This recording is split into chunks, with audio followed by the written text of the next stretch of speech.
So here is the circle equation. We have x minus h, quantity squared, plus y minus k, quantity squared, equals r squared.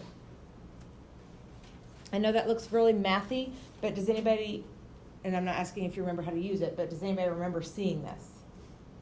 No? I think you did it in geometry, which was 2 classes ago for some, 3 classes ago for others. So I'll show it like it's the first time. So this is the equation of an actual circle on a coordinate plane.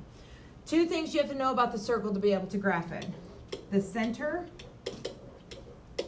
and the radius. And what's the definition of a radius? Half of the diameter. Half the diameter, so it goes from the center out to the side of the circle, the distance from the center to the side. So the center we get from these 2 numbers here, h and k. But because it starts out as minus, you always look at the opposite. So if this is x minus 3, that's a positive 3. And if this is y plus 7, that's a negative 7. So you always want to look at the opposite sign. So just switch the sign. Just switch the sign of whatever you see in the equation. And we'll do 1 or 2 or 3. And then the radius is just going to be r. So you have to take the square root of the r squared in your equation here and make your radius r. So wouldn't if you square the radius, it's going to be the whole thing? No, that would be times 2 for the diameter. Is that what you're talking about? Yeah. Yeah, no. So let's do one. You guys have that in front of you. I'm going to give you this equation. X minus 4, quantity squared, plus y plus 2, quantity squared, equals 16. And I want you to pick out the center,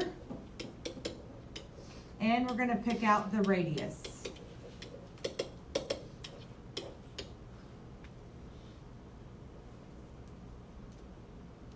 So the center, remember, is these 2 numbers, but because this says x minus 4, what are we going to put here for the x? 4. Positive 4. And this says y plus 2, so what am I putting for the y? -2. And then we take the square root of 16, which is 4. And that's Wait, we it. don't do square, we do this Square root, because that's r squared. So we need r. Easy enough? So you have the opposite signs, square root of 16. Okay, now I'm going to flip it around the other way. Now I'm going to give you the center and radius and have you write the equation.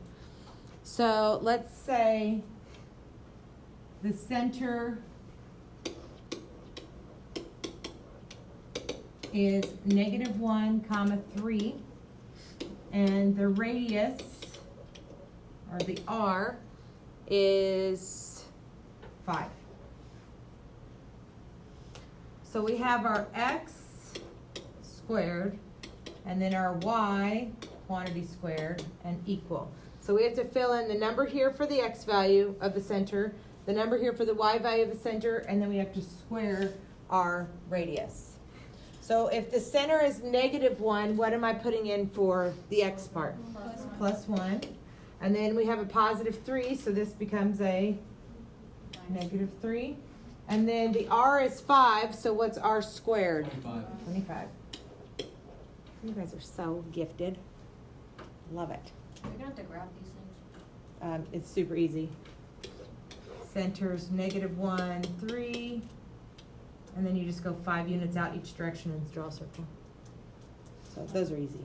I don't know if you do or not, but you can do it. I know you can. Okay, last thing I want to show you, and it's just a little play on numbers, just so you're not freaked out if you see it. I have it written in here, so I bet you do see it.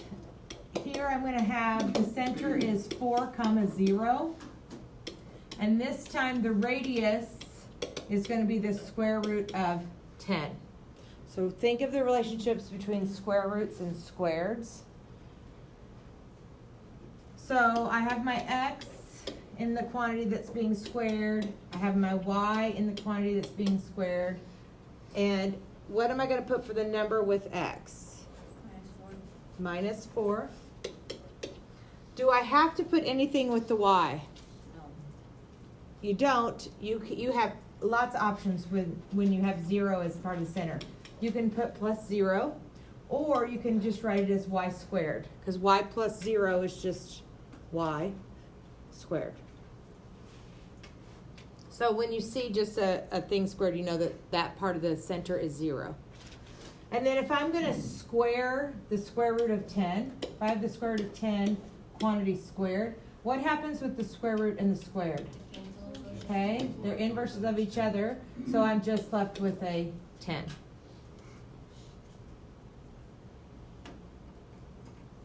How's that?